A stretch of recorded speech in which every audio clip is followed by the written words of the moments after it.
Do you ever wish that your commits and requests were handled automatically? Well, inside of Cursor, we can hook it up to GitHub using MCP so they actually can. I'm an engineer. My commit messages are absolutely garbage and unhelpful. But with this MCP connection, AI can actually write context-aware commit messages and even surface code from other repositories that may be helpful in this project. And after setting this up, I cannot imagine working without it.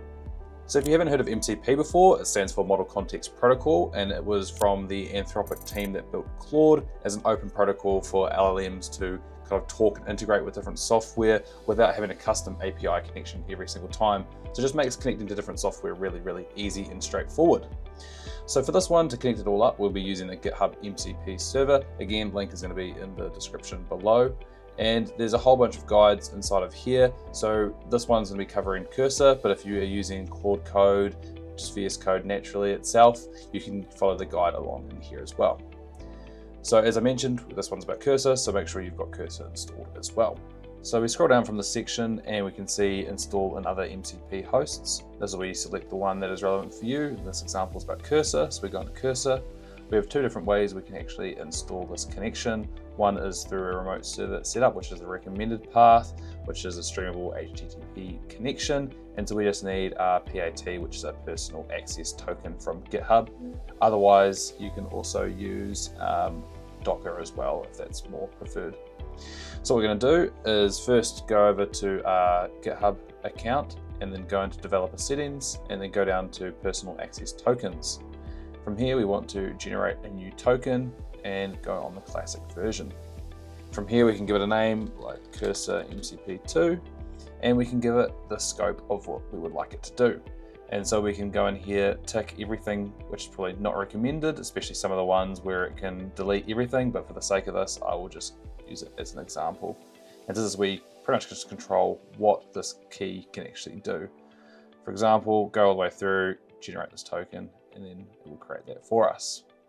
Got the token here now. Do not let anyone have access to that as well, because otherwise, obviously, they can access all that stuff that you just ticked.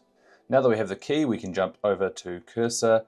At the top left, we hit on File, go down to Preferences, go onto Cursor Settings. Then there's Tools and MCP, and this is where we can add a custom MCP tool to our little chatbot that's on the side here, or your vibe coding assistant. So we see here we've got this MCP servers and a JSON file. So what we do is jump on back to here and we copy and paste this in. So if I go back over to Cursor, remove the whole thing, chuck that in just like that. Not too sure why, but it doesn't directly work initially. So what you got to do is just add this transport HTTP in below, and then we can copy and paste in your personal access token. So I can go back over to GitHub, copy that into my keyboard and chuck that in here and save it. And so once that's all saved, we can jump back over to Cursor Settings and we'll see either a little yellow while it's loading all the tools or a green and the amount of tools that are enabled. And I actually get a warning here that there's almost too many tools that my agent now has access to, and so it might downgrade the performance in choosing the correct tool for the job. And so that's mainly because I enabled absolutely everything that it can do. And so what you can do is click on here and see all of the different kind of tool calls that it can call within GitHub, which is pulling stuff from commits, doing commits for you, merge requests, looking at repos, everything that you can do in GitHub, it can pretty much do for you now. So now it's all connected up, let's give it a spin. So I'm just in my repo for my personal website at the moment. Got this educational videos tab. Maybe I want to change it instead of being a kind of square, I want it to be all horizontal across. So what I can do now, go on the agent mode, go, let's change my free resource video section on the site to be all for horizontal, not in a grid, and then commit the changes. And so what they'll do, run through, do all the changes for me, and then actually push the commit with like the proper commit message rather than my really ugly and unhelpful ones as well. So now that it's all set up, let's give it a test. This is just the repo for my Harkness AI website. For example, if I want my educational videos to not be in a 2x2 grid, I want them all 4 separated horizontally, I can jump back into Cursor and give it the prompt to do so.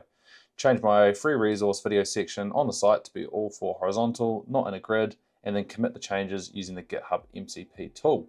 So once it's made all the changes, check that it still runs and builds properly. It will actually craft a commit message that's actually detailed to what the changes it was made and actually push that forward, which is really awesome. I don't have to worry about that whatsoever, and I've got the versioning all saved in there, and especially the naming, because the naming part for me, I'm just reading things as fixed, and it's just not very good and helpful for myself in the future or anyone else trying to work on the project with me.